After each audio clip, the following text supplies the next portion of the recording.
in China is easier than living in America? Why not? What's your opinion? It's a great question, man. I've always thought about this, and yes, there are things that are definitely easier, and I think one of those is what I just described earlier. The lack of desire to engage in political debate or commentary makes life on the ground, daily life here, more comfortable for me. Okay. Everybody's going to have a different perspective on that, but from my perspective, that is yes, or what's the core difference between China and America, life or whatever. At the nexus in the center, core of that is this not needing to call it a black cat or a white cat, but that it's a cat, it catches mice, and it's a good cat, like Deng Xiaoping, talked about. So in the West, in Western countries, a lot of times there's this chronic, if you will, chronic. It's just, it's always going on, and it's this chronic need to call out differences or recognize differences in viewpoints of people. So you're left, so we have to make sure that you're left, or that's a leftist idea. We label things, but yet the interesting thing in the West, or in America anyway, we hate labels. But we label everything. You know what I mean, right? We say, you can't label me. You just labeled my idea as a leftist idea or a conservative right-wing militant idea, but you don't want to be labeled, but you want to label my idea. See, that you can't have both things. That's a double standard. That's that's wanting your cake and eat it too. That's the old idiom, the old expression we have. Having your way all the way. Actually, what it says is definitely right. So one thing that is huge right there. That to me, that's what makes life in China easier. The lack of fear when you're in a setting where there may be a lot of people around. Generally, from what I've seen, if people are engaging in alcohol or other substances in China, whatever that might be, generally it's just smoking or drinking. Generally, right? That's because nothing else is legal. So they're going to engage in those, and they may get a little rowdy in China, but I don't find that here the people get too out of hand to where I'm going to feel threatened. Now, if I'm in the United States and there's a group of people over here drinking, I'm probably going to be a little bit frightened, because they not only are they going to be very large people, because Americans can be very big, you don't know what they're liable to do. They're unstable and unpredictable. And if you're not a huge, big guy, I mean, I'm just kind of an average. I'm a little above average in height, but I'm not big and fat or anything. So, I might be like, whoa, I've got to be careful here. These guys, I don't know what they're liable to do. So if somebody's drinking, and there's a lot of drugs in the United States, illegal drug use takes place constantly. So you might be walking down the street, there's a group of guys over here, you're probably going to look that way and not look at them. Okay. Because you're going to keep yourself safe. So you're in China, you can just look at guys and they're not probably going to do anything. Yeah. They might make a comment, but they're not going to rush you and attack you. No, they're not going to try to intimidate you. Kind of about the people in America, right? On the street, right? Possibly they like to, if they feel unsafe or something else, they like to challenge people. They like to challenge the people on the street, right? What do you mean? How so? If they feel that it's unsafe or something provoking on the street, right? I see what you mean. So if somebody's staring at you and you feel uncomfortable, you might say, hey, what's up, man? What's your problem? Like this? Yeah. It does happen. And some people do that. Some people do like that. They don't do like staring at people. No, they don't do it because we think that that's very impolite. People do stare here if you look different, but that's just because of curiosity. Yeah, you have to. Some foreigners here. It's not anger. No, it's not. They're just like, that person looks different. Yeah, curiosity. Yeah, So if you take it as such, if you recognize that this person is curious about me, kind of like you would see a pretty bird in the tree with purple feathers. that's going to be something you're going to look at, isn't it? Okay. A purple So, feathered That's bird. another question. Pretty, yeah. Do you still remember the first impression when you first landed in China? Oh, wow. You really want to know? Yeah. How does it feel? Scared. Scared. I will tell you precisely. Really? And, yeah, in a But little how bit of long- detail. I first landed in Beijing, Mm. airport layover on my way to Chengdu. Okay. Probably coming from New York or Chicago. I don't remember exactly where the route was. But I landed in Beijing. There was another American there from Massachusetts, from the northeast of America. And I'm sitting there and I'm nervous as heck. That was my first time outside of the USA, so far from the USA. Yeah. Okay. Okay, so But how you was scared? I was scared because it was such a new environment and I wasn't used to being on my own like that. I mean, on my own meaning outside of the United States, alone, by myself. No, I wasn't traveling with friends. I was alone. So a girl came up and we're talking 10 plus years ago when I first came. Okay. So she came up and was very curious about me. They were a lot more curious back then, Chinese girls, as we talked about earlier. Yeah. So very curious about me, and I was like, well, in my country, I'm taught don't converse too much with girls, especially if they look underage. Well, I just was very quiet and very kept the responses short, and I wasn't too super friendly with her because I thought she was underage, like under 18. Okay. So like I said, in my country, we're taught to be afraid of these encounters with young girls. You're afraid because you don't want to get in trouble, right? And no matter how friendly they are, you keep them out there because of fear and all that, and the law and legality. So the guy over here, the other American, I can't remember his name offhand, but I looked over at him after this girl and I had talked a little, and then she went back over in her chair. I asked him, is this normal here? She was really talkative with me. He said, man, get used to that because they're really curious about you. And he said, and by the way, she was probably 21. I said, what? She looked 13. But see what I mean? Because of the appearance is so much younger with Asian women, you can't tell. Yeah. And he said she's probably 21. I was like, no way, but I thought she's 13. I thought she's way younger. Did she speak well? Yeah, well, I can't remember exactly, but she could converse enough with me. Okay. So that was the first thing. Then the second thing is when I got to Chengdu, I was actually on my way to Dujiangyan. Which is just north of Chengdu, the smaller little has a 2,000-year-old irrigation system and all that. Yeah. I was on my way to a school in Dujiangyan, so I landed in Chengdu first, and the school had to put me up at night in a hotel there. Well, when I got to the airport, I'll never forget that. I got to Chengdu Airport, Shuangliu Airport. Okay. T2, probably Terminal 2 or something. T2, T3, whatever. Anyway, maybe T1. So I arrive at the terminal. I get out. I got a bunch of bags that I'm supposed to have coming through, but they lost them. Yeah, so I'm waiting for my bags. I don't get any of my bags. All my bags got lost. Okay, so that was already a problem. So I'm freaking out. The airline, it's like Air China. It's like Air China. Did you get it back? Well, later I did. But at first, so this is a crash landing. This is a rough landing. My bags are gone. I got this stale pair of clothes on. I don't have any of my stuff with me. And I'm like, I arrived late, so the person who's supposed to pick me up... Did you complain to the... Oh, later, of course, later it all worked out. Yeah. But I'm just saying, when I arrived there, I got there late. There was a delay in the plane. They had lost my stuff. I was delayed. The guy who's supposed to pick me up from the Dujiangyan school isn't there waiting anymore. So I had to get on my phone, try to just find a way to communicate or try to somehow call somebody to say, what am I supposed to do? So there is another American there, thank God. Yet another American I met. The one in Beijing helped, then here's another guy. It's like God's putting people in my life to save me, my butt. So I was like, man, I'm terrified, dude. I'm sitting here, I'm in China, I don't know what I'm supposed to do. I don't speak the language. my driver's not here because I was late.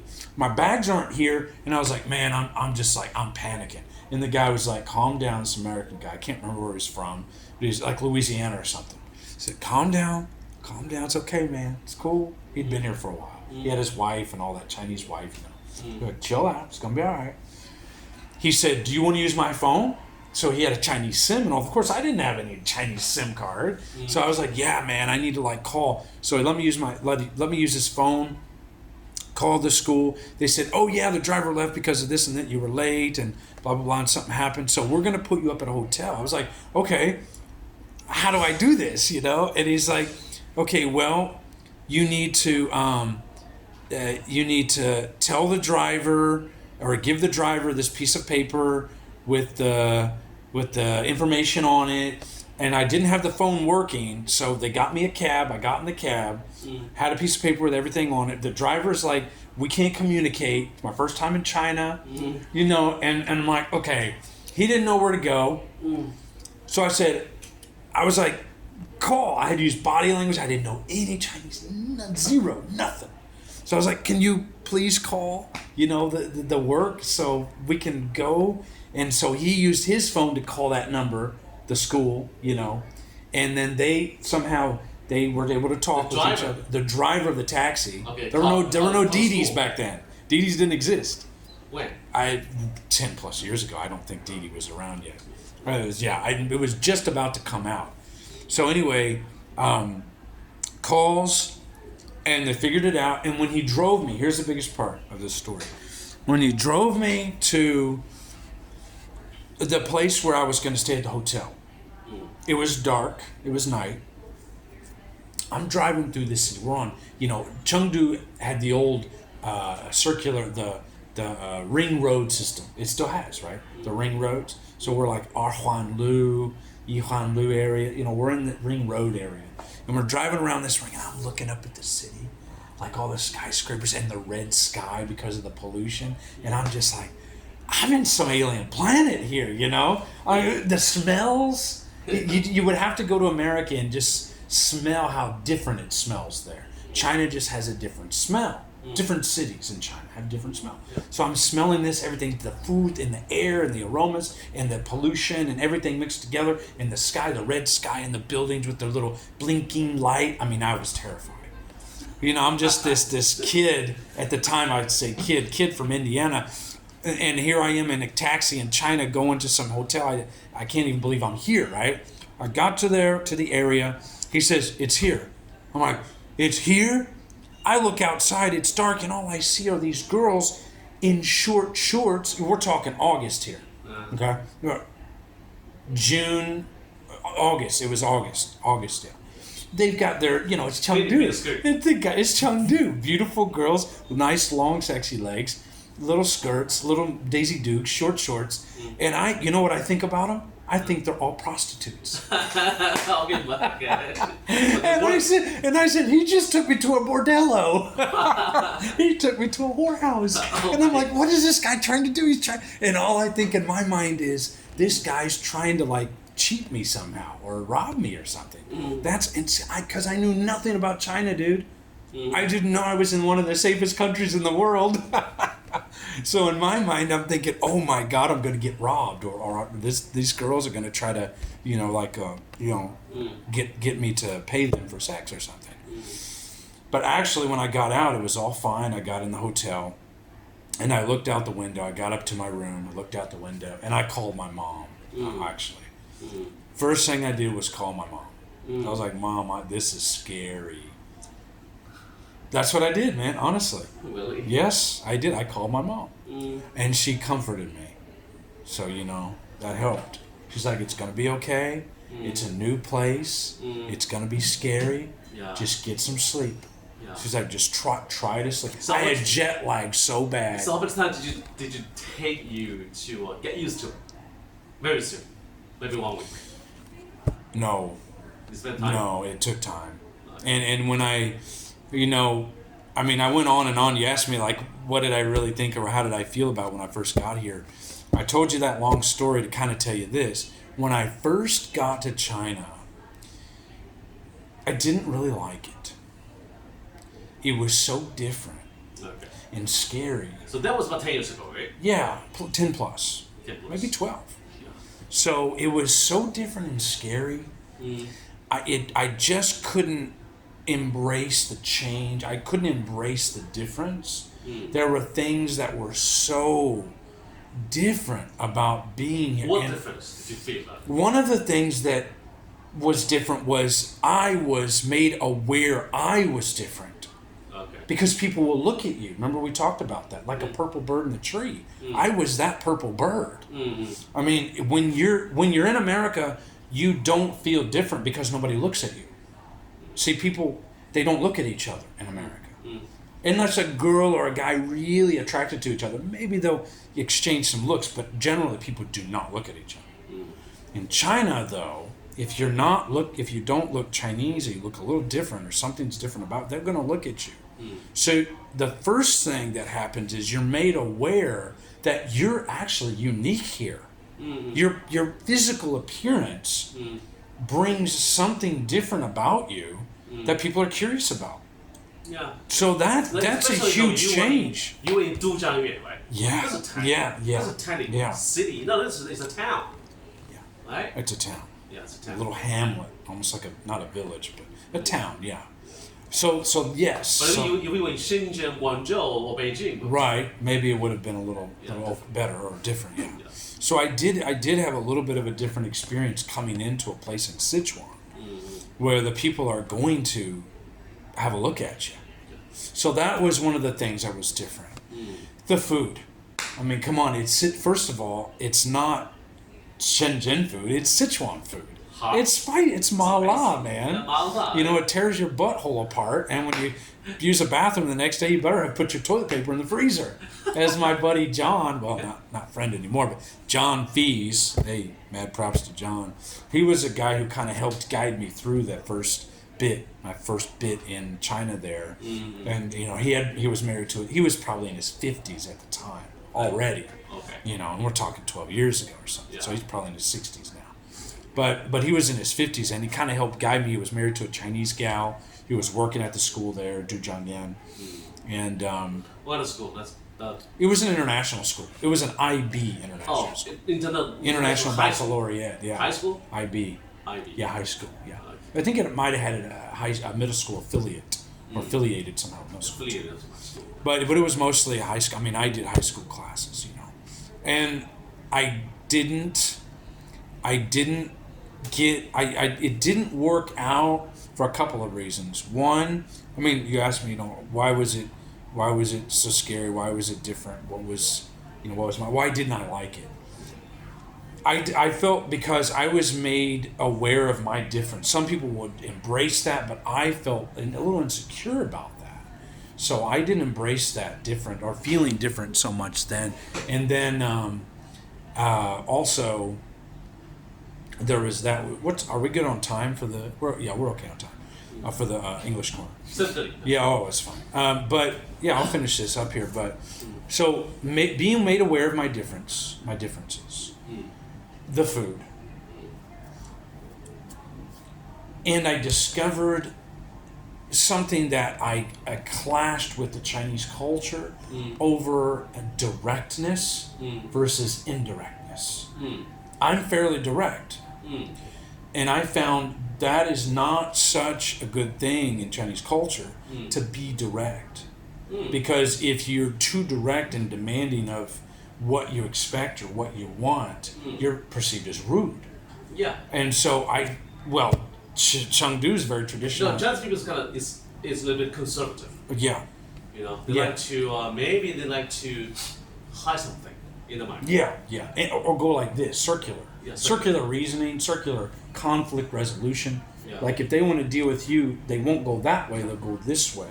Yeah. Around back to kind of deal with you. Yeah, right. So they go, hey, tell this guy, tell that guy, and then tell Jeff. Instead of tell Jeff directly, it goes around this way. Yeah, right. So I didn't like that. And I still have challenges with the indirectness here. So the food, being made aware of my differences, the culture, parts of the culture. Part of the culture, yeah. So those aspects I didn't like about it when I first arrived. Please, Those were definitely very hi, challenging good for evening. me. Hey, Yeah. listen, say hi to her, Jane. Hello. Yeah. Hi. So do you want to know his name? Do you want to know his name? Ask him. Ask him his name. What's your What's your name? My name is Jeff. Jeff? What's your name? My name is Lisa. Hi, Lisa. I like your glasses. They're really cool. Okay. Very cool. The Listen, pink. do you want to know purple. where he's from? Do you want to know where he's from? 想知道他来自哪里吗？ How do you ask? Where Where? are you from? Where are you from? I am from the United States. Do you know where that is? America. Yeah, America. Do you know America? You know America? You know that country? 你知道美国这个国家吗 You know? You know, right? Yeah, you know, Yeah. right? Really? You know who is the president of America? Who is the president? Somebody that nobody cares about. Okay. Okay, good. Yeah. That was a good talk. Yeah, it was, man. Yeah, thanks so Yeah, much. great. I'm going to shut it Take a down. break, now. baby.